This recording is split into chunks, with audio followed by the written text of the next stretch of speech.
I shared my show, which was the hardest, my story. And then I'm like, I'm going to go into anger because everybody's like so uncomfortable with anger. And I need people to know that this is okay. And so, I don't know, I think it was just around, yeah, I'm uncomfortable, but there's also the gifts of the suffering and the gifts of what I've learned and how I've transformed it. And I can appreciate those gifts, even though I would give all of them back to have them back.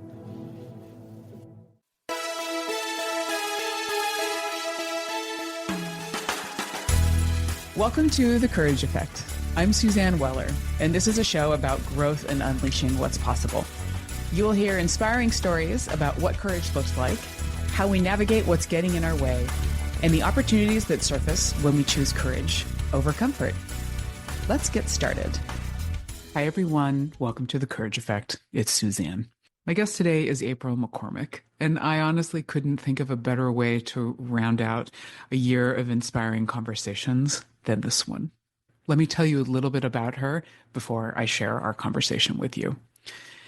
April McCormick is a wife, mother, coach, and senior manager for flight test engineering at a major aerospace company, where she leads teams through complex challenges.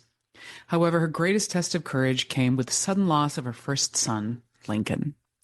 This experience led her on a transformative journey, shaping her approach to management and life. She now uses her story to inspire others, hosting the podcast Uncomfortable Friend and serving as a parent advisor at Seattle Children's Hospital.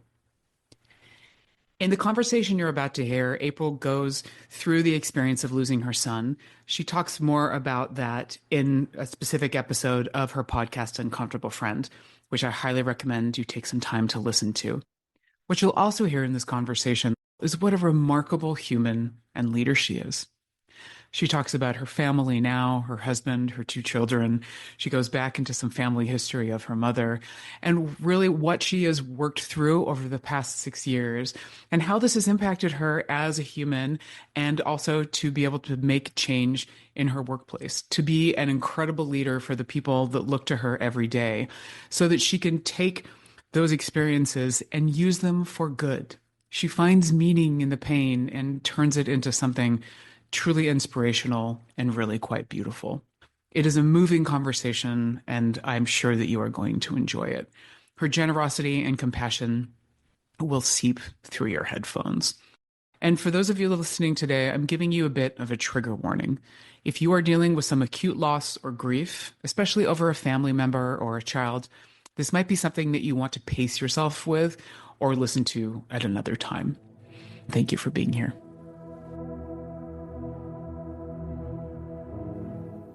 April, such a pleasure to have you at The Courage Effect. Welcome. Thank you. I'm so excited to be here.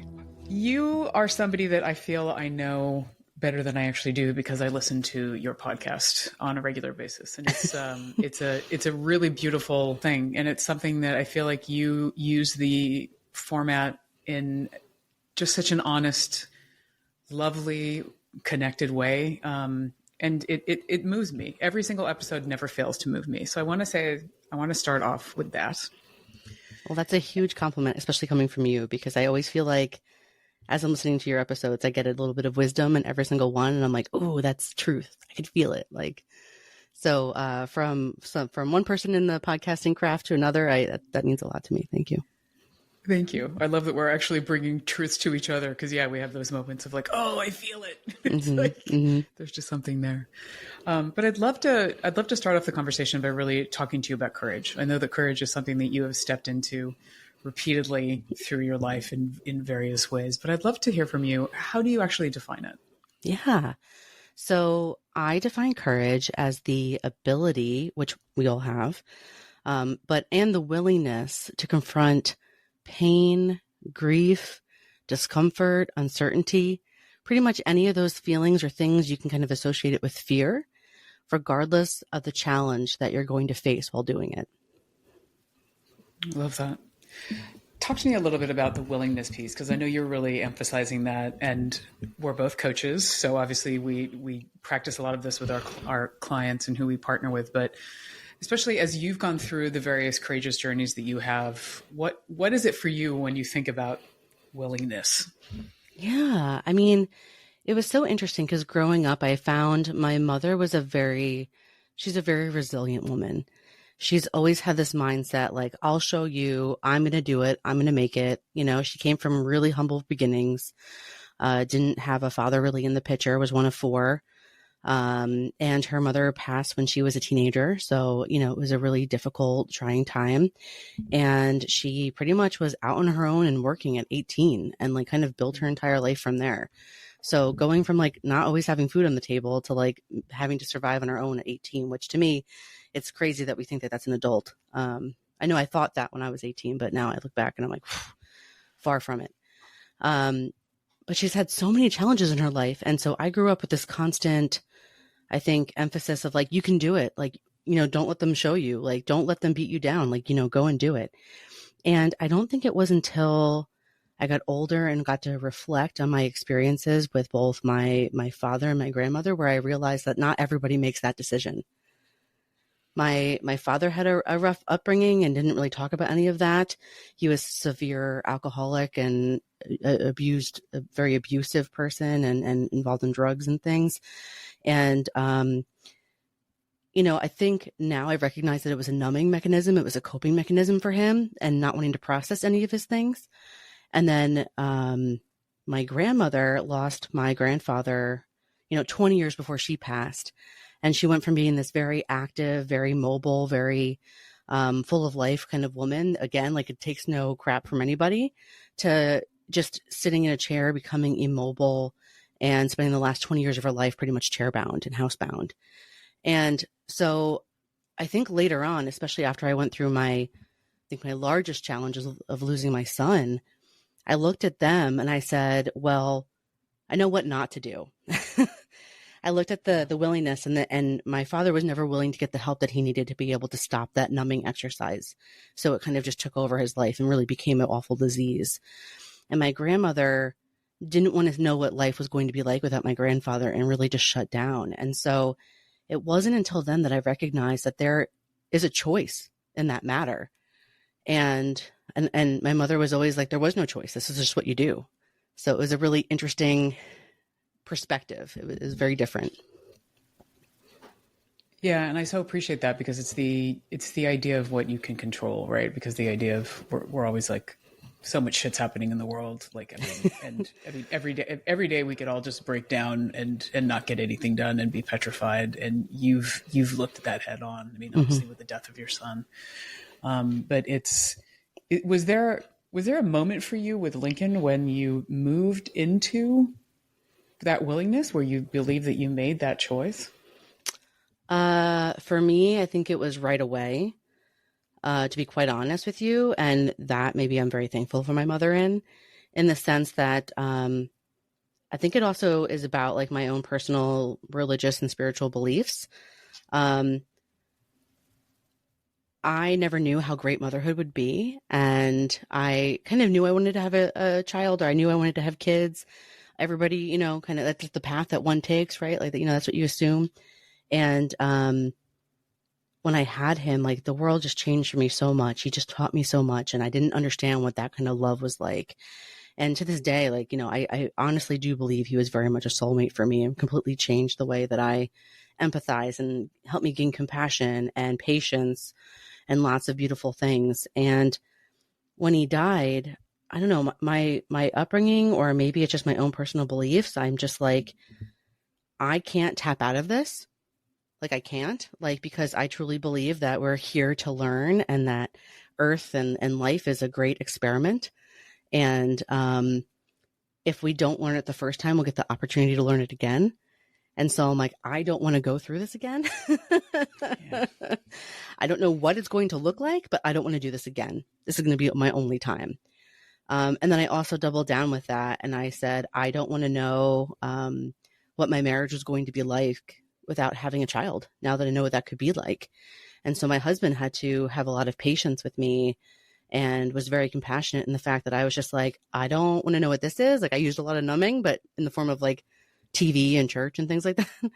Mm-hmm. So not as bad as it could be. But I did that knowing that I'm like, I'm going to figure this out. But I just kind of let myself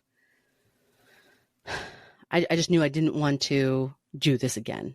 So that was my decision to go into courage.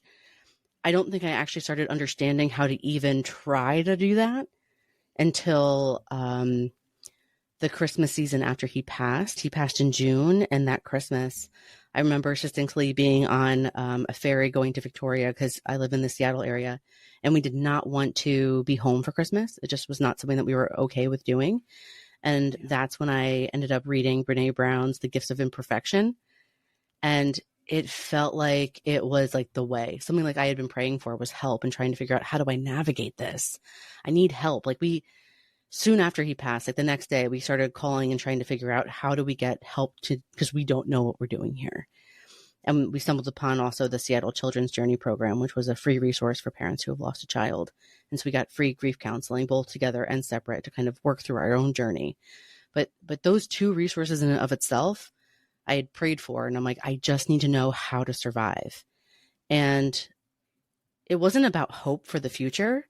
It's weird. I think so many people, especially when something so tragic happens, they want you to focus on the hope, the hope, the hope. I was not ready for hope. Just flat out. Like, I was not ready for hope. I'm like, my world just ended. Life as I knew it. Like, they say when you lose a parent, you lose your past. When you lose a partner, you lose your present. When you lose a child, you lose your future. And I was just like, I'm not ready for hope right now. And it was really around learning some tools and experimenting and finding out what fit and what did not feel right, and being honest about that, and eventually vulnerability, which led me to taking just one small step at a time until I got to the point where I was able to look back and understand what I was doing was courage.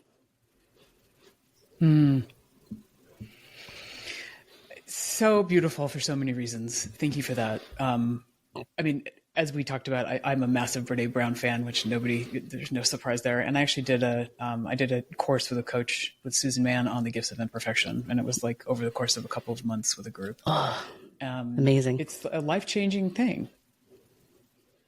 I think boundaries. I mean, one of the biggest things I learned from that was boundaries, and that I had a voice in that. I also grew up in a very maternal environment where we had a lot of really loud women voices. And I sometimes didn't always feel heard. And I'll never forget, and my aunt and I joke about this now, but that first Christmas, she called me and she's like, "What are you doing for Christmas?" And I'm like, "Nothing." And she said, "Well, you can't do nothing, or you have to decorate." I'm like, "Actually, I don't have to do anything." And it was that first time that I said something like that. And I was like, like, I almost was like, what did I say? And she's like, "You're right. You don't actually have to do anything." And I was so grateful that that was her reaction. And she's one of, a handful of people in my family that have been willing to go on that ride with me and that journey since then. But I didn't know that that was a boundary. I didn't know I was doing that. And I ended up picking and choosing who would I talk to on a holiday versus not. Because what did I have energy for? What did I not? You lose a lot of friends in a grief journey. Some of which were involuntary, and some of them were unfortunately voluntary, in the sense that, like, this relationship right now is too painful. Maybe it could be relived again in the future, or maybe not, but right now it's a no for me. And so I had to learn about boundaries, and a lot of it is around making a choice and seeing if it felt right or not right, and then maybe having to correct if it wasn't right. Yeah. You're also making me think about, you're talking about your mom and you're talking about your husband. You're all on your own grief journey. And that's the thing that is always so interesting to me is, because you're navigating what you're dealing with, and then everybody else has the things that they really need, and they need to draw their own boundaries too. And it can get really complicated. Oh, it's so messy. It's so messy. I mean, there were a good 6 months there where my husband and I were really at odds, because the way I showcased a lot of grief was through emotion. And I was very upset, obviously. And for him, not that he didn't grieve Lincoln, he was obviously grieving Lincoln, but we had different experiences. Like, I wasn't physically there when he passed, but my husband was. And so he was grieving that whole process of what had happened. And then he had all this extra, I think any parent who loses a child has a lot of guilt, but he had this whole extra layer of guilt because he was there. And I had this whole layer of guilt because I wasn't there. And sometimes we would say things that felt hurtful to the other because we both wish we were in the different scenarios. And then I also, it was interesting. I started asking some other families that I had met who are unfortunately in our position as well. And I'm seeing a running theme, especially with a husband or more masculine energy in a relationship. And, while he did grieve Lincoln and was sad about Lincoln, I felt like the initial for him was more around me and making sure that I was going to be okay because he could not live without me. He's like, I need you to be okay. And so I think I would get angry because I'm like, why are you not grieving our son the way I'm grieving our son? Like, but it was really more about him trying to take care of me. And so, now 6 years later, I'm watching him trying to now work and process some of that he hasn't had the opportunity to do since then. And it wasn't until growing in this and trying to communicate and getting it wrong sometimes, and then, just being open and continuously putting our hearts out there where we could get to a space where we can understand that now. Oh, wow. There's so much there. It's just, you're also making me think about finding that synchronicity in those different moments where you're able to ask for what you need, but also show up for what other people need. It's so hard. I did not show up for others for a long time. I think it was like 6 months after he passed where I realized I had not asked anybody else how they were doing since he died. Everybody would ask me how I was doing, and I did not actually ask anybody else for a good 6 months.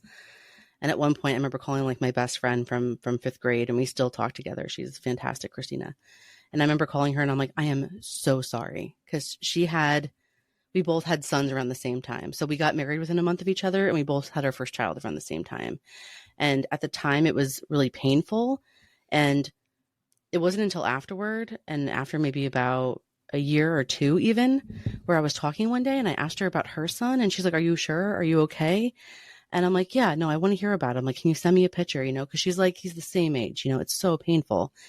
And as she finally started to talk to me about her son, as she felt okay to talk about her son with me, I realized I hadn't shown up for her in a way where this is the most important thing in her life. And I haven't asked her about it in years, and the compassion and the grace that takes, like anybody is honored to have at least one friend in their lifetime like that, because I don't know how she did that. I don't know if I could do that. I don't think I could be as good of a friend back with how much I care for my children. So, yeah, it's so complicated. Yeah. Tell us about your kids now. I'd love to hear. I know you've told me a couple stories about your daughter. I'd love to hear more. Oh my gosh. So my daughter Ada is 5 and Miles is 3. And Ada, she was, she's funny because I feel like she's been prophesized. My mom, when she would get really angry at me as a kid, she's just like, I hope you have one just like you. And I said, me too. That's amazing. I said, me too. And I have her now.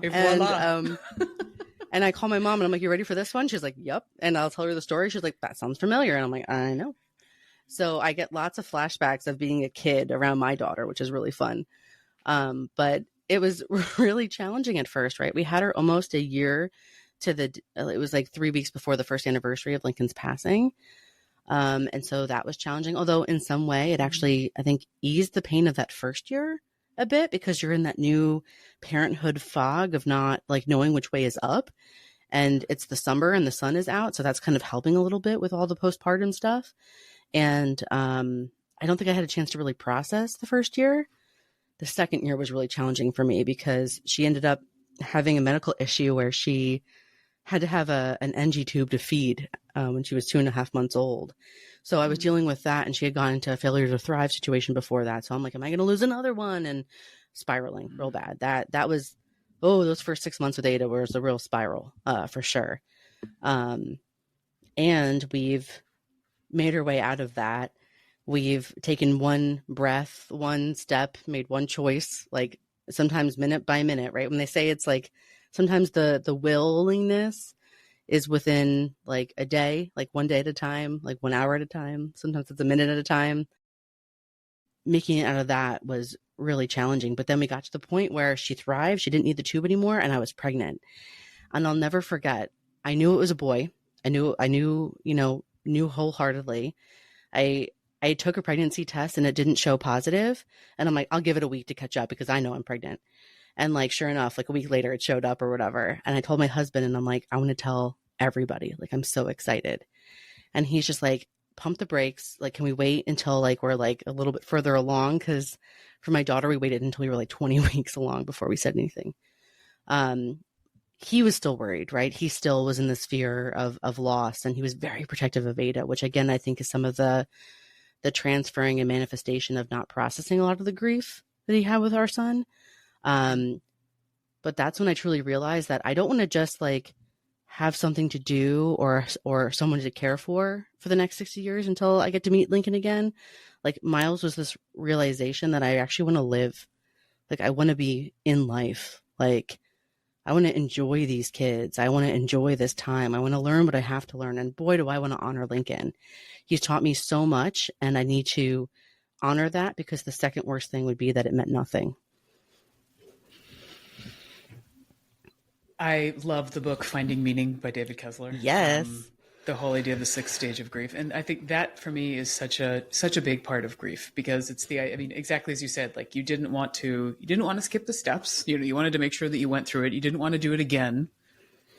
And the idea of this pain is going to teach you something, and it's also going to give you some additional meaning on the other side of that. Yeah, there's a beautiful quote by Father Richard Rohr, and he says, "What's not transformed is transferred." And I think to myself, it's either transferred internally into a pain that you cannot subside. And I think that's what a really large root of a lot of addiction. And what I saw manifest in my father, and depression in my grandmother, and, taking that pain and transforming it into something meaningful, whether it be being in service of others or choosing love instead of fear in a situation. I feel like every single one of those, like my biggest goal is that, when I get to be there, I know he'll be the one that greets me. I want him to be like, good job, Mom. Like, and yeah, and sometimes it's really hard. Yeah. Well, thank you for sharing all of that. I know we just dove straight into that. So talk about going to the hard stuff. So thank you for that. I mean, I live in this space. I'm like the most comfortable being uncomfortable in those spaces. So thanks for being just so warm and friendly and allowing the space for it. Let's take a break. I'd love to take a pause, and when we come back, talk about how courage shows up in your work. Sounds great. These are challenging times. Sometimes it can take a good dose of courage just to get out of bed. When life becomes hard, it's vital we seek support from trusted, experienced people. If you're going through a hard time, working with a therapist can give you tools to approach your life in a very different way. And that's why I'm excited to tell you about today's sponsor, BetterHelp. BetterHelp's mission is to make therapy more affordable and accessible. It's an online platform where you can be matched with a professional therapist in as little as a few days. You can find out more information and get matched with a therapist at BetterHelp, that's HELP.com/courage. Visiting this link both supports this show and gets you 10% off your first month of BetterHelp. So if you're struggling, consider online therapy with BetterHelp. I'm in conversation with April McCormick, and we've been talking about grief, and especially around her podcast, The Uncomfortable Friend. I love that title, by the way. I've heard the phrase like grief is an uncomfortable friend. So before we go into talking more about courage professionally, how did you land on that as the title? I was thinking around what would I call. I wanted to initially write a book, not a podcast, but that was too difficult for me. And I tried to navigate like speech to text. I was just like, why don't I just try a podcast? It'd be fine. And here we are. But Uncomfortable Friend really was, I think initially I thought to myself, gosh, so many people make these big like faux pas when you're in grief, or they say the things that like are really painful. And I'm like, what if I'm like an uncomfortable friend that I'm going to help tell people like, you know what? Don't say you're still young, you can have more kids. Like that's a not a good thing to say to somebody, right? Like, and so initially I thought it was going to be about that. Like I'm going to be your friend that's going to be willing to talk to you about like uncomfortable topics. Um, but then I think as I thought about the show and as I did my recording of like my story as my first episode, I recognized that I just wanted to normalize a lot of what I was feeling. So then I shared my show, which was the hardest, my story. I know you did your story too. I'm curious to know if that was your hardest. Um, and then I'm like, I'm going to go into anger because everybody's like so uncomfortable with anger. And I need people to know that this is okay. And so I don't know. I think it was just around, yeah, I'm uncomfortable, but there's also the gifts of the suffering and the gifts of what I've learned and how I've transformed it. And I can appreciate those gifts, even though I would give all of them back to have them back. It's interesting that you say that too, because it's the challenge that I had. Like when I did that show, it was I think one of the very first solo shows that I did. So it was all my own voice, and I was struggling with that. I was like, oh God, like I want a chorus in here. I want something else, not just me. And I think that got me hung up a little bit, but it was also interesting because, and I'm not sure if you had this experience, but a lot of people like didn't know my story. They didn't know that I had been in this accident. They didn't know that I had this big scar on my leg. And that was very interesting for people to be like, oh, I didn't know that about you, and I'm wondering for you, was that something that you've experienced? Yeah. Like nobody had ever heard, at least from my perspective, my whole story. Yeah. I went into a lot of it and I didn't go into like the aspects of my husband's because I'm like, that's not my story to tell. But a lot of people didn't know a lot of these details. And I think once they heard them, like I think the gravity of like, it's awful to lose anyone. Losing Lincoln was obviously the most difficult thing I've ever been through.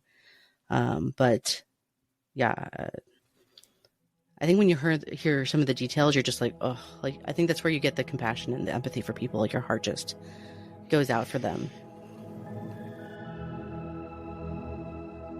So let's transition to work, because I know, as we said before, you love managing teams, and courage has been a core value for you and something that has really allowed you to show up in a way that is most meaningful for you at work. Talk to us about that. Yeah. So Lincoln was kind of like my impetus to wanting to be a manager. I just wanted to make an environment better for him. I had also had a couple of really bad managers, and I was actually almost let go from just having regular layoff cycles at work. It was just a really bad layoff cycle. And I had a different manager save me from that because they're just like, this is ridiculous. And I'm like, how can one manager see your potential and somebody not?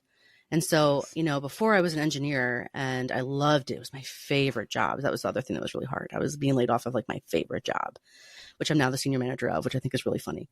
But I didn't know that. Interesting. Yeah. But it really made me think to myself, like, either I can leave or I can try to be part of the solution, because I know I can at least be better than this last person. And so it really pushed me to want to try to be a manager. And it was, I think, 3 or 4 days after Lincoln passed, I got a call offering me a manager job at work. I had been interviewing for a few months before that or whatever. And then they just happened to call me a few days after. And I'm like, can I think about it? Like, I couldn't even process like any of that. Right. So, I thought to myself, well, I don't know what life looks like, but there was a bit of control that you get back. So when something really awful happens, I understand now why some people go right back to work. And it's because it allows you to have some semblance of control and safety in your life, because you've just lost all of it for this traumatic event. Yeah. And so, I mean, I was out for about 2 weeks. My husband took 2 months. He had a better policy on that than I did.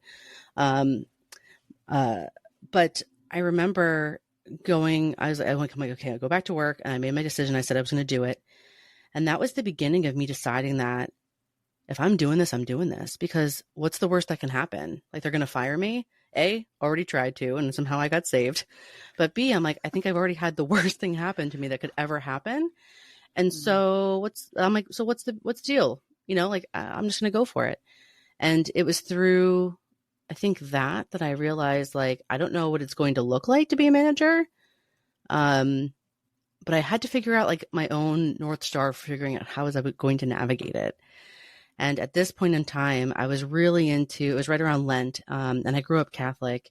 And I was reading the New Testament during Lent, the whole like New Testament. And I remember thinking to myself, like, I just want to love like Jesus, like regardless of what you think of him, like, you know, what a beautiful idol of a person of like how to just show what love looks like to people. And I remember some of the first experiences being a manager, and I'm thinking to myself, how do I love Carl? Like, I'm like, there's really difficult people at work, and I'm like, how do I love Carl? And I'm like, you know what? Maybe I need some grace for myself. Like, let me love myself. Let me love my family. Like, maybe the rest of my life is to love the Carls. But it helped me to pause for a second and think about how can I show up for him in a different environment, right? Like, what is he used to? And it allowed me to start talking to people, and really, I've gotten really good at being able to read their energy. I can read when their voices change. I can read when they're really excited or passionate about something versus not. And it allows me to really ask some deeper questions to really get to A, meaningful conversation, but B, really suss out their core values and work towards aligning it more to what we have to do to accomplish at work. Because imagine if you're doing the things that you're naturally good at and you have strengths in, and they're aligning with a core value of yours, you're going to be in a flow and you're going to feel great waking up every day coming to work. And that's the experience. Like, that's on the best day, that's the best thing I get to do as a manager by far. It's so great that you're doing it not only for yourself, but that you have that, like, that additional sense, right? Like that keyed up sense, it sounds like, where you're really able to read people well, and that you're able to really anchor on what is important to them and adapt to it as well, and meet them where they are. Because as you said, you had a boss that was not good and didn't appreciate what you brought to the table. So it sounds like maybe that increased your superpower too, in addition to all of the other experiences, just as far as what you're able to pick up on and prioritizing it. Mm-hmm. I think a really big thing that I learned too was the whole concept of however you call it, but the let go and let God. That's actually a really big thing for me, because I remember I became a manager in July, and at the end of the year, I had to do my first set of performance reviews, and previous managers had given everybody exceeds expectations. They're all great, right? And I felt like that was a cop-out to not have to have the difficult conversations. And I still feel this way. But to me, I really tried to figure out, how do I give appropriate feedback? Because that is an investment in someone. I'm going to try to do that multiple times. And some people are not going to be receptive, and that's fine. In which case I try to offer solutions, whether it be a mentor outside of my organization, or if I figure out where they might align, like having them do informational interviews for maybe a different place, you know, in case they want to try a different rollout. And so, you know, you got to be careful with how much energy you're putting into a lot of folks. But for me, it was really around, okay, like, how do I go in to have these performance conversations? And I'd have my notes, and I would pause like 5 minutes beforehand. I'd breathe. Please let my intent come through. Like, please let the positive intent of what I'm about to say come through. And that's where I started kind of leaning on like the continue, consider model whenever I give feedback. And the continue is the best part. And I tell them that. I'm like, it's the part where I get to tell you all the amazing things that you do. And then the consider is, I'm like, flat out, I'm going to tell you it's subjective. I'm like, it's going to be different for any manager that you possibly have. I'm like, but these are the things I'm hearing you tell me. These are the areas that I feel like you have interest. And here are some things that you might be able to do to bridge the gap to get to whatever it is that you want. Maybe they want to go down a technical fellow path. Maybe they want to get into management. Maybe they want to get their next promotion, you know, whatever it is. I try to help to figure out what are the things that they would like to do to bridge those gaps. And then it makes performance at the end of the year a little bit easier, because for me, it's like, well, did you do any of the things that we said consider? No? Okay. Like, I mean, it's fair. You don't have to take what I'm doing, but what was your experiment? Like, you know, and I instead of getting furious, I get curious. I heard that quote and I thought that was great. Get curious, not furious. And I'm like, what did you try? Because I don't want to just say like, well, you didn't do what I told you to do. I'm like, well, what else did you try? Did you do something different? Like, what do I not know? You know, my last question I usually ask in a performance review usually is like, what am I missing? Like, what did I not see? You know, and that's really lovely, because sometimes I am missing something, and that's a really good check on me. And sometimes I've noticed way more than they did, and they're shocked, because I remember one person, I told them, I'm like, did you know that you've trained 21 people this year? And they're like, well, I didn't even realize that. I'm like, that's significant, right? Like, and so those moments are kind of cool too, to help somebody recognized something that they just took for granted in themselves, but that you can show real appreciation for. So again, it's the stopping this moment of like, how do I love this person? How am I honest about the fact that it's subjective?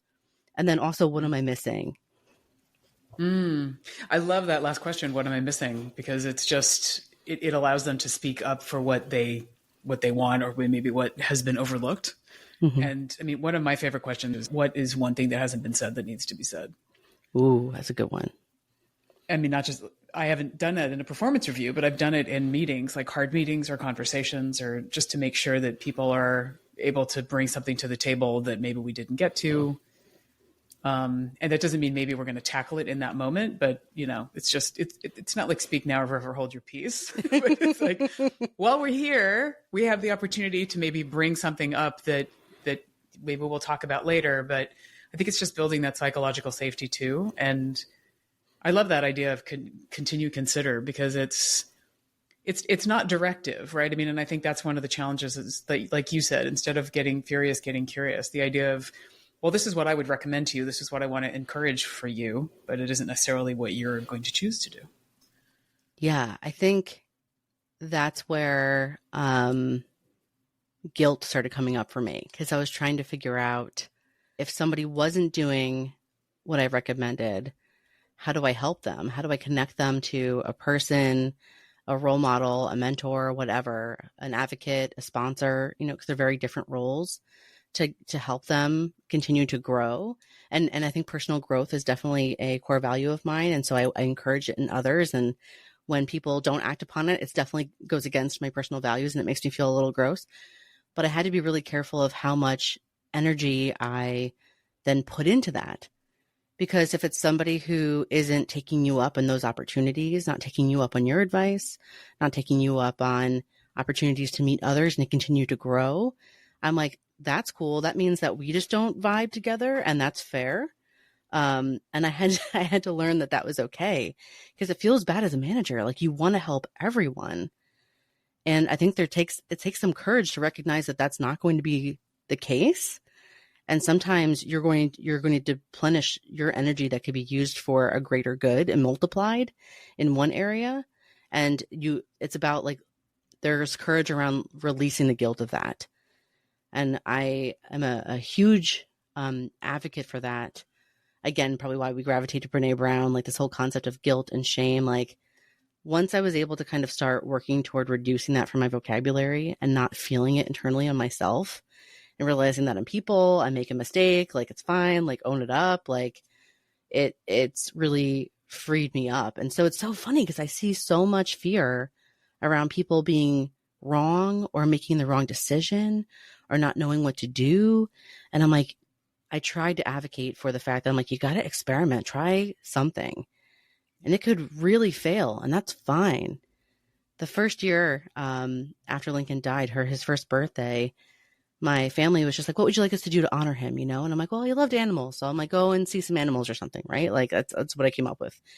And that day I was just getting so many texts and pictures of people that are happy, like at zoos and all this other stuff. And I'm like, oh, this sucks, to be quite honest. Like, it hurt. I had to put my phone down for the rest of the day. I just couldn't handle it. Mm-hmm. And I remember telling my friend that I'm like, wow, that was the wrong thing to do. And she was just like, but you told me to do it. I'm like, and I was wrong. Like, I don't know what I need. Like, I'm guessing here. Like, yeah. So it takes courage to experiment, right? But I learned that I don't ask for that now. And I've learned through that journey what kinds of things do bring me comfort. And I've learned to now have language around that and to be vulnerable and open about what I need, and then be really, really grateful when people are willing to step out of their own comfort zone and provide that. It sounds so wonderful that you are really encouraging people to make mistakes at work as well. And the idea of getting rid of the fear of failure or the fear of looking stupid, and that, which is so, so common. Mm-hmm. Mm-hmm. And what we do, I'm a senior manager in aerospace, and we do flight tests on experimental aircraft, and that is an inherently dangerous profession. And so there's some things that we can't make mistakes on, right? But there are things around failure, around to meet a due date. Not to say that we're always going to miss our dates or whatever, but if we're missing a due date because we're doing some due diligence on risk management and unintended consequences and all of that, that's super important. Those are things that we need to be elevating. And but I still see such a pushback to wanting to take that chance.